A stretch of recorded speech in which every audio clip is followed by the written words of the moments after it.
A long time ago in a galaxy far, far away. We return to Star Wars in Star Wars The Empire Strikes Back. A Jedi you must become.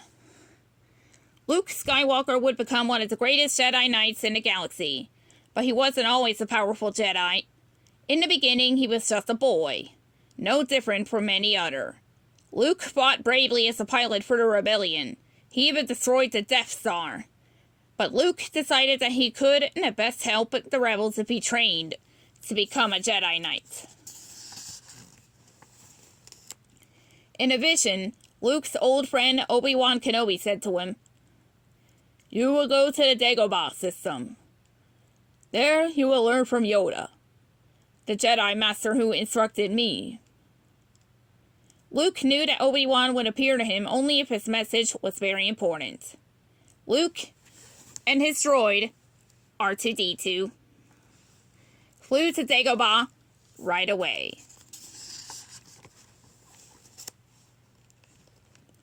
Dagobah was not what Luke had expected. He thought a Jedi Master would live on a beautiful, serene world. But that was not what Dagobah was like at all. The planet was wet, muggy, and crawling with bugs and critters and wild animals. It could be summed up with one word: gross.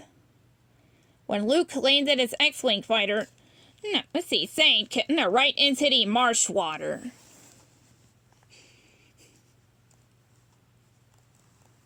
Suddenly, Luke felt someone watching him and he spun around. Pulling out his blaster, standing in front of Luke was a pale green creature with big pointy ears. "I am wondering, why are you here?" the creature asked him. "I'm looking for a great warrior," Luke replied. The creature shook his head. "A great warrior? Wars not make one great." Luke had to admit the creature had a point. "I'm looking for a Jedi Master," he explained. "Oh, Jedi Master," the creature said. "Yoda. You seek Yoda."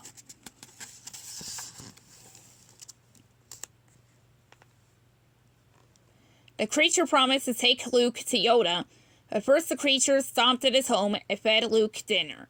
With no sign of Yoda anywhere, Luke grew impatient. "We're wasting our time." The creature turned away from Luke. "I cannot teach him. The boy has no patience. He is not ready." Luke suddenly realized that this was no ordinary creature. "Yoda!" Yoda laughed at Luke. "Adventure! Excitement! A Jedi craves not these things. You are reckless." Luke told Yoda that he had learned so much already, and he was not afraid. Finally, Yoda agreed to train him. Luke's first test was to run through a swampy obstacle course. As Luke trained his body, Yoda helped him develop his mind. "A Jedi uses the Force for knowledge and defense," Yoda said, "never for attack." Luke began to understand that being a Jedi was less about him and more about helping others. Luke also learned to move objects with the Force. One day, Luke had sacked a tower of rocks with his mind, while standing on his head. But as Luke placed the final rock, his X-Wing began to sink deeper into the swamp. Luke lost his concentration and fell to the ground with a thud. Thinking about trying to raise his ship from the muck, Luke said to Yoda, "Moving stones around is one thing, but this is totally different." "No different. You must unlearn what you have learned," Yoda said. Luke concentrated again. He knew that one day, he would one day have to confront Darth Vader, the powerful Sith Lord. He needed to be as strong in the Force as possible. Luke turned back to the Sunken X-Wing and said, "All right, I'll give it a try." Yoda stopped Luke, saying, "Do or do not do. There is no try."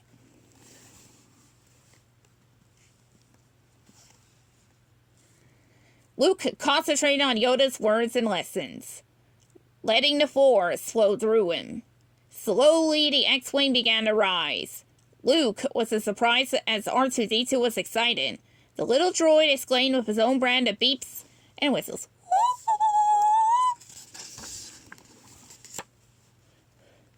But Luke struggled with his doubts. He knew that an X-Wing was very heavy.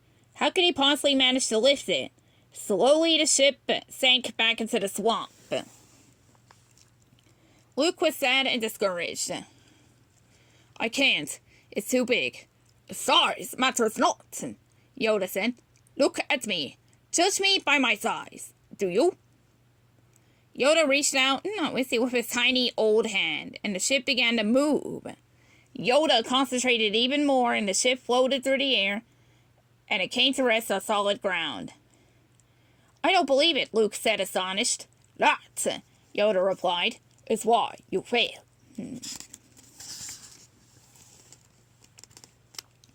Luke continued his training, more determined than ever.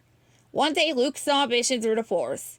He saw his friends Han Solo and Princess Leia, and they were in trouble. They had been captured by Darth Vader.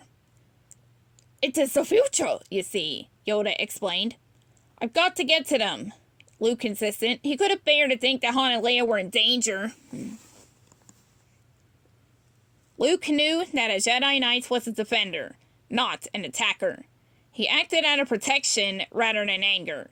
It was a Jedi Knight's duty to put other people ahead of himself. Luke felt that he had come far enough in his Jedi training to make his own decisions.